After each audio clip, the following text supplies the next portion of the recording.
A buzz of activity. At first glance, it appears like just another regular day in Haiti's capital city.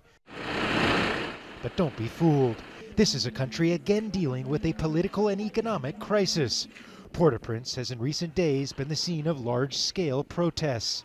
Thousands took to the streets. At one point, officials temporarily closed the capital's international airport, fearing the crowds. The anger was directed at the government. Police used tear gas to disperse people, apparently threatening to overrun the presidential palace. Several people were killed during the melee. The unrest was sparked by the government's decision to increase fuel prices by up to 50%. The increases cover gasoline, diesel, and kerosene sales. However, it's kerosene which stands apart from the others, being the cheap fuel of choice for the millions of poor Haitians to power their stoves and generators.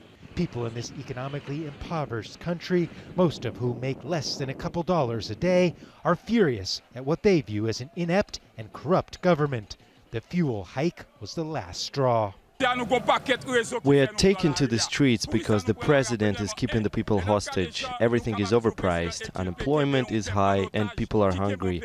We need to free Haiti from all of that. If the president doesn't step down, we'll continue protesting. We've given lawmakers an ultimatum. Either they force him from office, or we will burn the parliament down to the ground. The government says the gasoline rate increase was needed and it would have brought in tens of millions of dollars to fund much-needed infrastructure projects throughout the country. But faced with the backlash, the government backed down and halted the rate increase, at least for now. But this is still a country in deep political crisis.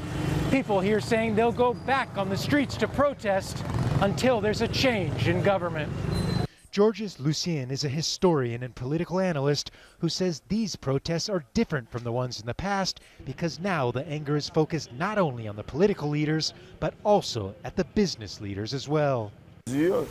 These policies not only affect the poor, but also the middle class. Until the government starts working to improve people's lives, there's no guarantee the recent unrest won't return. So far, all the government policies are pushing people out of their lands.